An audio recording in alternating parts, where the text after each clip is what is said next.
आज हम लोग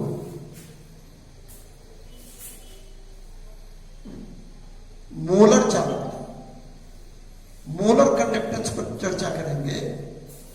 विद्युत रसायन का बहुत महत्वपूर्ण हिस्सा है,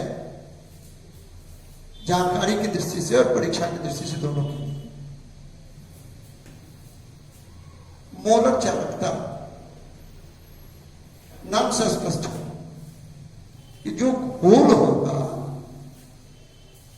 जिस घोल की चालकता की हम बात करेंगे, उसमें विद्युत विच्छेद का, इलेक्ट्रोलाइट का एक मोल घुला हुआ होगा।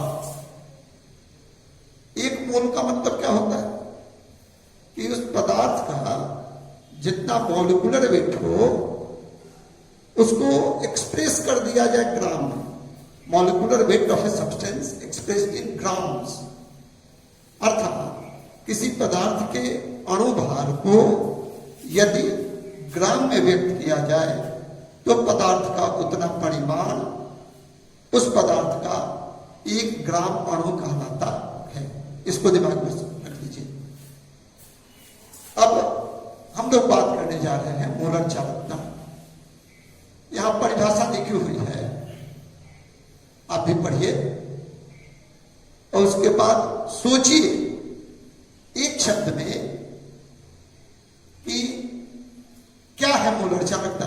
अगर आपसे कोई पूछे तो मोलर चालकता के लिए एक शब्द केवल बोलिए तो सबसे महत्वपूर्ण शब्द क्या होगा।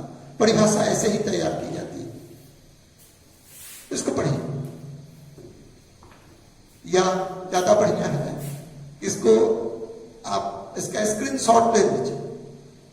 आगे हो सकता है बीच में हम इसमें से कुछ हिस्सा मिटाएं, अच्छा होगा कि स्क्रीनशॉट ले लीजिए।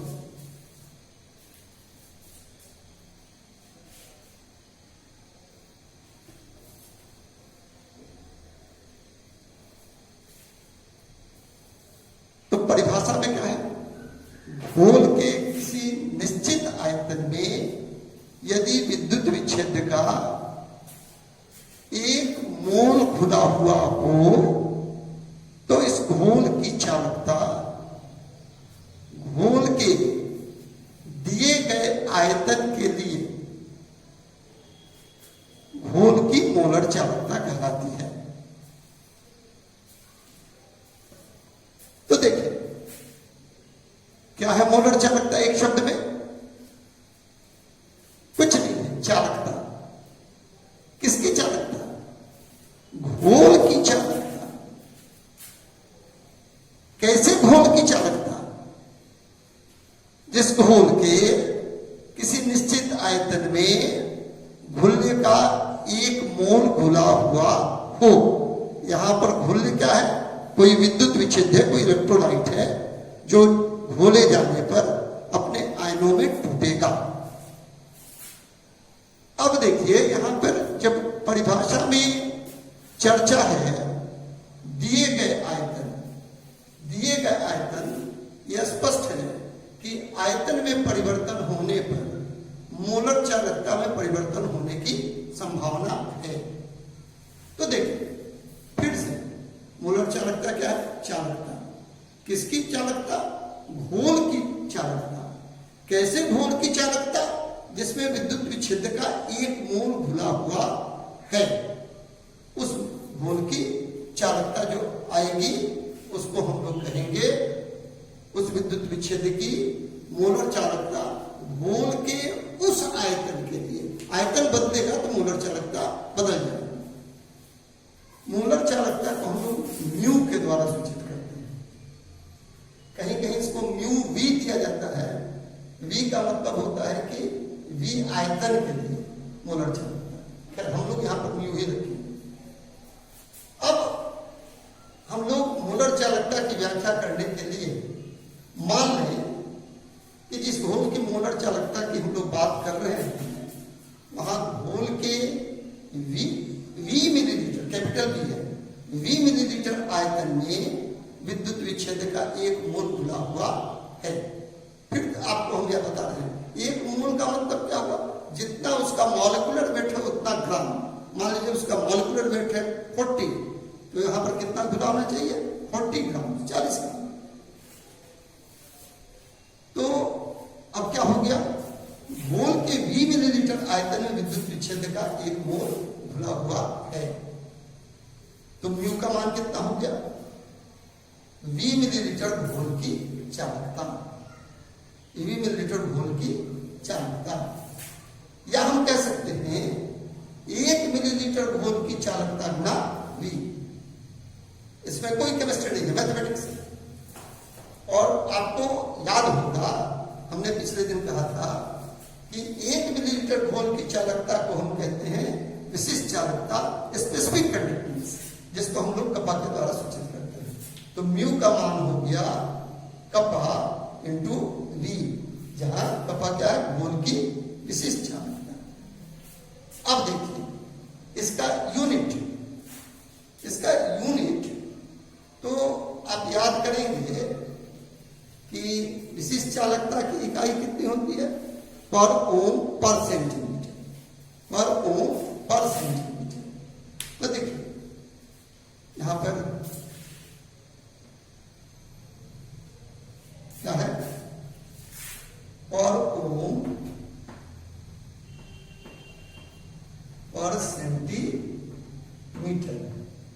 Into we. वी क्या होगा? Centimetre cube. ये घोल का कैसा आयतन है? जिसमें 1 मोल घुला हुआ है, 1 मोल घुला हुआ है। तो क्या हो जाएगा? इसको जब आप ये कीजिएगा क्या होगा? पर ओम सेंटीमीटर स्क्वायर पर मोल, यानी आयतन कैसा है? आप कह सकते हैं इसको सेंटीमीटर क्यूब अपॉन मोल। तो क्या हो गया? इसकी इकाई क्या हो जाएगी? पर ओम सेंटीमीटर स्क्वायर पर मोल। और पर ओम के लिए एक शब्द है साइमन या सीमन, जो आप कहिए साइमन या सीमन, जिसको कैपिटल एस के द्वारा सूचित किया जाता है। तो पर ओम सेंटीमीटर स्क्वायर पर मोल और साइमन सेंटीमीटर स्क्वायर पर मोल इसकी इकाई होगी।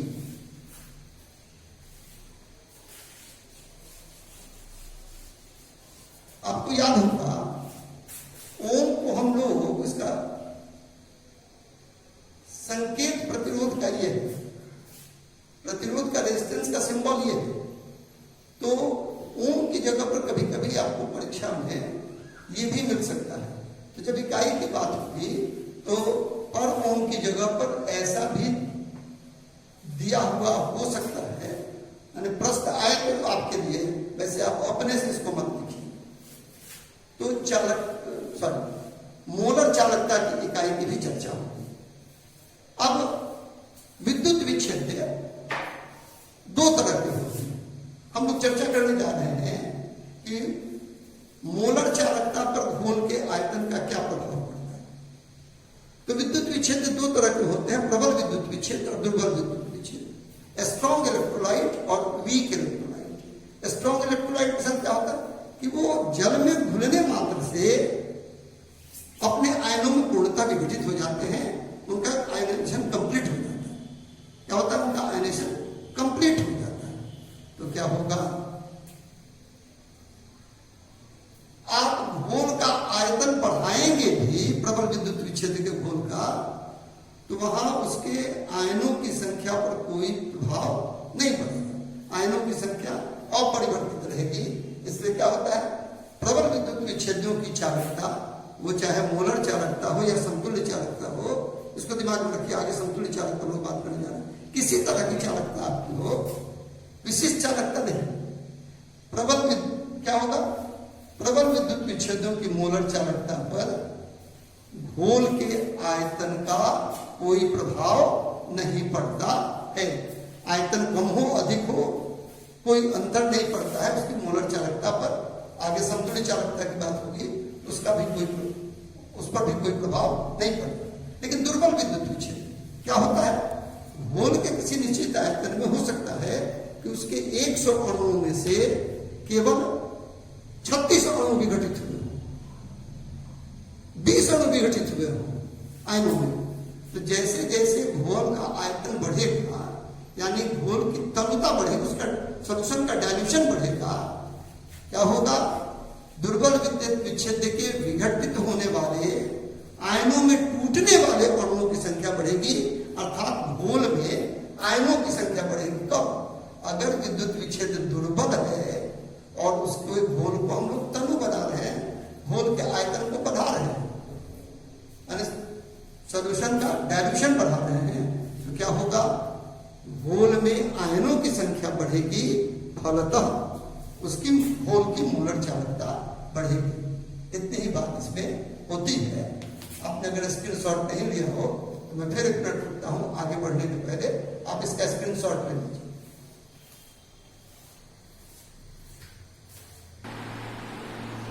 मोलर चालकता के बाद बारी है समतुल्य चालक, इक्विवेलेंट कंडक्टेंस।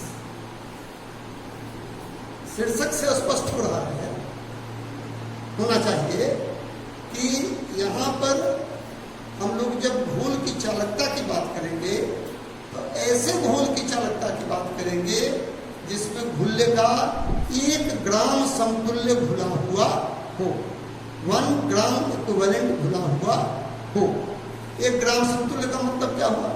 कि पदार्थ के समतुल्य भार को यदि ग्राम में व्यक्त किया जाता है तो पदार्थ का उतना भार, उतना परिमाण उस पदार्थ का 1 ग्राम समतुल्य कहा जाता है। Equivalent weight of a substance expressed in grams is called 1 gram equivalent of the substance. ठीक है, अभी हम लोग इसको देख लीजिए, समतुल्य भार क्या है थोड़ी देर में आपको बतलाते हैं। तो देखिए,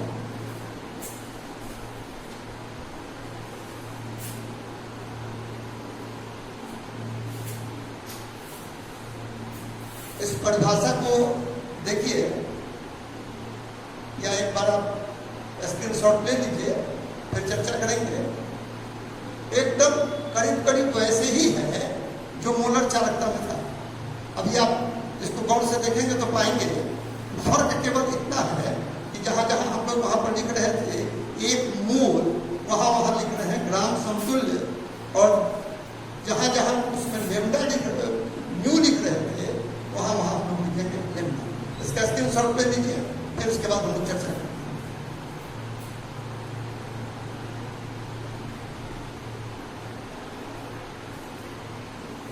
तो देखिए परिभाषा, घोल के किसी निश्चित आयतन में यदि विद्युत विच्छेद 1 ग्राम समतुल्य घुला हुआ हो तो ऐसे घोल की चालकता घोल के दिए गए आयतन के लिए विद्युत विच्छेद की समतुल्य चालकता कहलाती है। फिर गौर से देखें, एक शब्द में समतुल्य चालकता क्या है? चालकता। किसकी चालकता? घोल की चालकता। कैसे घोल की चालकता? जिसके किसी निश्चित आयतन में विद्युत विच्छेद का 1 ग्राम समतुल्य घुला हुआ है, उस घोल की चालकता को हम लोग उस पदार्थ की, उस विद्युत विच्छेद की समतुल्य चालकता कहते हैं। घोल के उस आयतन के लिए, अर्थात हम ऐसी उम्मीद करते हैं कि घोल का आयतन बढ़ेगा, घोल का आयतन बदलेगा, उसकी तन्यता पर बढ़ेगी या घटेगी, तो समतुल्य चालकता घट बढ़ सकती है। तो फिर से देख लीजिए, तो घोल के किसी निश्चित आयतन में यदि किसी विद्युत विच्छेद का 1 ग्राम समतुल्य घुला हुआ हो, इस घोल की चालकता घोल के दिए गए आयतन के लिए घोल की समतुल्य चालकता कहलाती है, इक्विवेलेंट कंडक्टेंस कहा जाता है। समतुल्य चालकता को, इक्विवेलेंट कंडक्टेंस को लेमडा के द्वारा सूचित किया जाता है। तो मान लीजिए कि हम लोग समतुल्य चालकता पर आगे चर्चा करने चल रहे हैं, तो जो जिस घोल के संदर्भ में चर्चा करेंगे उसके क्या है? 20 मिलीलीटर आयतन में विद्युत विच्छेद का 1 ग्राम समतुल्य, 1 ग्राम समतुल्य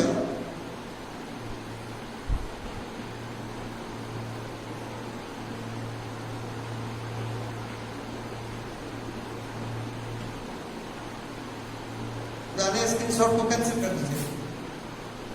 यहाँ मूल छूट गया था, मरम्मत में छूट जाता है, इसका स्क्रीनशॉट आप ले उसको कैंसिल कर दीजिए। तो मान लिया जाए कि किसी घोल के 20 मिलीलीटर आयतन में विद्युत विच्छेद का 1 ग्राम समतुल्य घुला हुआ है। तो समतुल्य चालकता जिसको हम लोग लेमडा से सूचित करते हैं, लेमडा का मान क्या हो जाएगा? 20 मिलीलीटर घोल की चालकता, या हम लोग कह सकते हैं 1 मिलीलीटर घोल की चालकता गुणा V। और आपको बहुत पहले से पता है 1 मिलीलीटर घोल की चालकता को हम लोग कहते हैं विशिष्ट चालकता, स्पेसिफिक कंडक्टेंस, जिसको हम लोग कपा के द्वारा सूचित करते हैं। और क्या होगा बाबू कि समतुल्य चालकता की इकाई क्या होगी? तो विशिष्ट चालकता की इकाई होती है पर ओम पर सेंटीमीटर। अभी मोलर चालकता के संदर्भ में चर्चा हुई थी, पर ओम पर सेंटीमीटर। और ये क्या है? ये है सेंटीमीटर क्यूब पर ग्राम इक्विवेलेंट, प्रति ग्राम समतुल्य। पी का है सेंटीमीटर क्यूब पर ग्राम इक्विवेलेंट। तो जब हम लोग इसका मान निकालेंगे, अभी जैसे मोलर चालकता में निकाला गया था, तो क्या हो गया? यह फिर से देख लीजिए, पर ओम को साइमन भी कहा जाता है। पर ओम पर सेंटीमीटर गुणा सेंटीमीटर क्यूब अपॉन पर इक्विवेलेंट अपॉन ग्राम इक्विवेलेंट, और equivalent centimetre cube upon gram equivalent. तो क्या हो जाएगा? इसका जब ये कीजिएगा तो ये आ जाएगा सेंटीमीटर, इसका गुणा होगा तो ये हो जाएगा सेंटीमीटर स्क्वायर। तो ये हो गया पर ओम सेंटीमीटर स्क्वायर पर इक्विवेलेंट, प्रति ग्राम समतुल्य, ये इकाई हो गई। और प्रति ओम की जगह पर आप चाहें तो साइमन भी लिख सकते हैं, जिसको कैपिटल एस के द्वारा व्यक्त किया जाता है। तो यही बात यहाँ पर लिखी हुई है। अब फिर वही बात है कि प्रबल विद्युत विच्छेदों की चालकता पर घोल के आयतन का प्रभाव नहीं पड़ता। घोल तनु हो, भूसांद्र हो, सोल्यूशन डाइल्यूट है अथवा कंसंट्रेटेड है, उसका कोई प्रभाव नहीं पड़ता है स्ट्रॉन्ग इलेक्ट्रोलाइट के सोल्यूशन के कंडक्टेंस में। तो यही बात हम कह रहे हैं कि प्रबल विद्युत विच्छेदों की मोलर चालकता, एक समतुल्य चालकता घोल के आयतन के प्रभाव से स्वतंत्र है। घोल के आयतन का उसके ऊपर प्रभाव नहीं पड़ता है, क्योंकि घोल तनु हो अथवा सांद्र हो, आयनों की संख्या नियत होती है प्रबल विद्युत विच्छेदों के लिए। लेकिन दुर्बल विद्युत विच्छेदों के घोल का आयतन बढ़ने पर, अर्थात घोल की तनुता बढ़ने पर, अर्थात सोल्यूशन का डाइल्यूशन बढ़ने पर, किसके सोल्यूशन का डाइल्यूशन? वीक इलेक्ट्रोलाइट के सोल्यूशन का डाइल्यूशन बढ़ने पर आयनों की संख्या बढ़ती है। इसलिए दुर्बल विद्युत विच्छेदों के समतुल्य चालकता घोल का आयतन बढ़ने पर बढ़ती है। ये बात है। पहले वाले स्क्रीनशॉट को आप कैंसिल कर दीजिएगा, यहाँ एक जगह गलती हुई थी, आप फिर से दोबारा स्क्रीनशॉट ले लीजिए।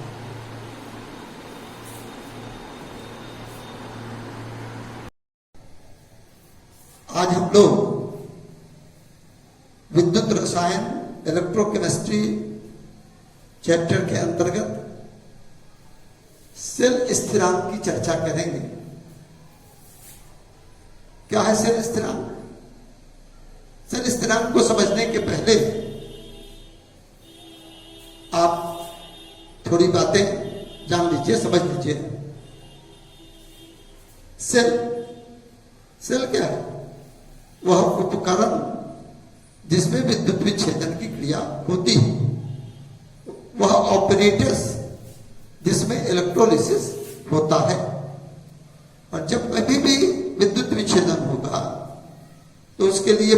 सेल में इलेक्ट्रोड होंगे, कैथोड और एनोड। ये कैथोड इलेक्ट्रोड होंगे, या अभी आप इन जनरल में कहीं इलेक्ट्रोड होंगे, तो इन इलेक्ट्रोडों के बीच की कुछ दूरी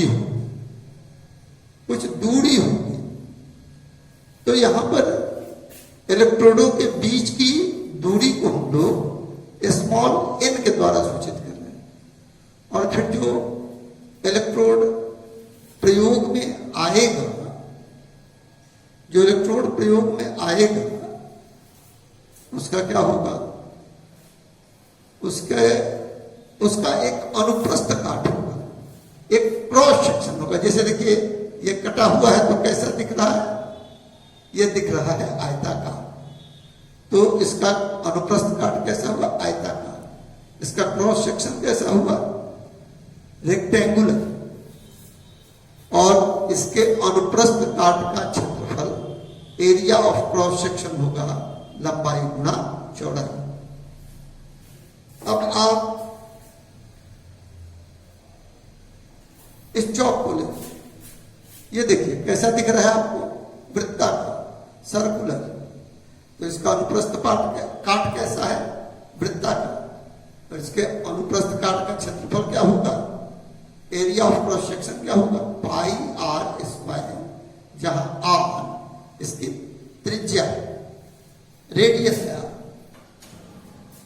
तो देखिए, तो दो बातें आपके सामने हैं। इलेक्ट्रोडों के बीच की दूरी, जिसको हम लोग स्मॉल एल के द्वारा सूचित करते हैं, और इलेक्ट्रोडों के अनुप्रस्थ काट का क्षेत्रफल, जिसको हम लोग स्मॉल ए या कैपिटल ए के द्वारा सूचित करते हैं।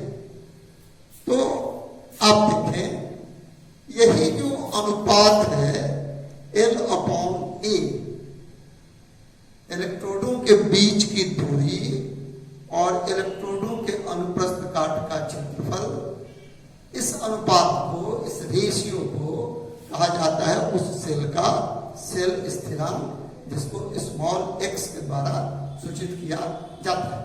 तो ये बात आप समझ गए। इसका स्क्रीनशॉट ले लीजिए। फिर हम लोग आगे बात करेंगे सेल स्थिरांक का निर्धारण। अभी हम लोगों ने सेल स्थिरांक की चर्चा की। अब बारी है सेल स्थिरांक का मान ज्ञात कैसे किया जाता है, सेल स्थिरांक ज्ञात करने की पर चर्चा। तो देखिए, यहां अगला बिंदु है हम लोगों का सेल नियतांक का निर्धारण, डिटर्मिनेशन ऑफ सेल कांस्टेंट। ये निकालना। सेल कांस्टेंट होता कितना है? L अपॉन ए, जहां L क्या है? सेल में प्रयुक्त इलेक्ट्रोडों के बीच की दूरी, और ए इलेक्ट्रोडों के अनुप्रस्थ काट का क्षेत्रफल। ये कहीं कहीं कैपिटल ए भी मिलेगा, दोनों होता है। और सेल नियतांक को कई जगह सेल स्थिरांक भी लिखा हुआ मिलेगा, दोनों एक ही बात है। दोनों की अंग्रेजी है सेल कांस्टेंट। तो क्या है ये? सेल नियतांक L अपॉन ए।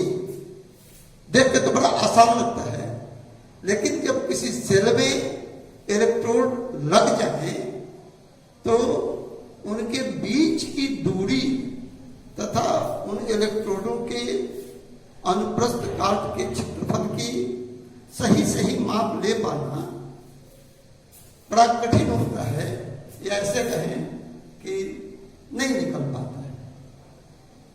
तो ऐसी स्थिति में जब हम लोगों को सेल नियतांक निकालना है तो क्या करना होगा? एक अप्रत्यक्ष विधि, परोक्ष विधि, इनडायरेक्ट मेथड का उपयोग करना होगा। तो उसके लिए क्या होगा? देखें आप, ये सूत्र आप पहले से जानते हैं। विशिष्ट चालकता का pi equal to 1 upon R into L upon A. यहां आर क्या है? क्या है आर, चालक का सेल का प्रतिरोध, ये विशिष्ट चालकता।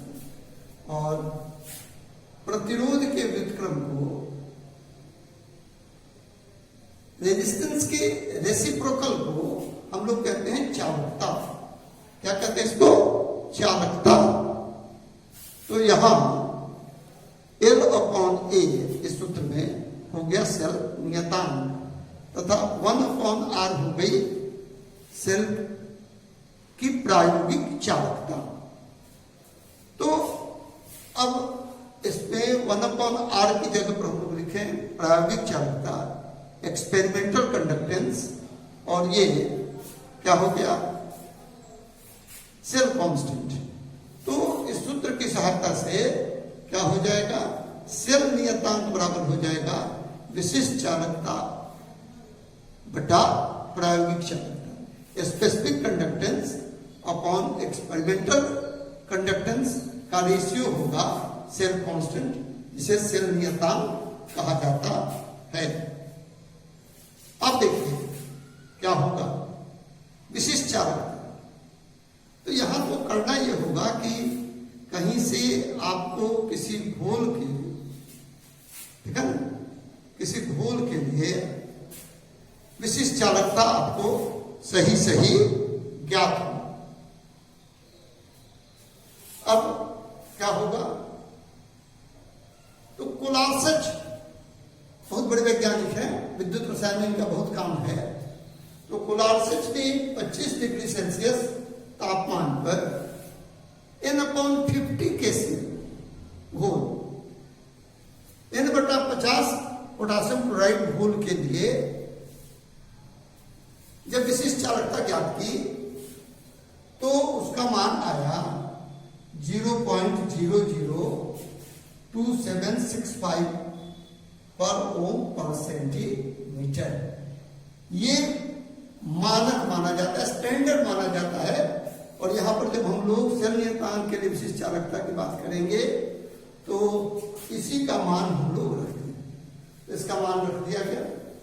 इसके बाद क्या होगा कि अब हम लोग क्या करते हैं कि N/50 KCl सॉल्यूशन किसी सेल में लेते हैं और उसकी चालकता ज्ञात करते हैं कितने तापमान पर?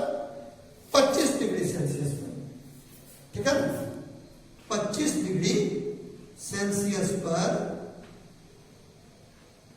उसकी चालकता ज्ञात कर ली जाती है। किसकी चालकता? जो N/50 KCl घोल हम लोगों ने बनाया है उसको किसी सेल में लेकर 25 डिग्री सेल्सियस तापमान पर घोल की चालकता ज्ञात कर देते हैं। यह हुआ हम लोगों का एक्सपेरिमेंटल कंडक्टेंस, प्रायोगिक चालकता। और विशिष्ट चालकता का मान पहले से हम लोगों को ज्ञात है, जो कोलार्सच के द्वारा ज्ञात हुआ है 0.002765 पर ओम पर सेंटीमीटर। तो उसके बाद क्या करते हैं कि जो ज्ञात चालकता है जिसको हम प्रायोगिक चालकता कह रहे हैं उसका मान हम लोग इस समीकरण 1 में रख देते हैं और विशिष्ट चालकता का मान जो कोलार्सच ने ज्ञात किया था उसको रख देते हैं। उसके बाद क्या होता है कि समीकरण 1 की सहायता से किसी सेल का सेल नियतांक बड़ी आसानी से ज्ञात हो जाता है। आप इसका स्क्रीनशॉट ले लीजिए, फिर हम लोग आगे बढ़ते हैं।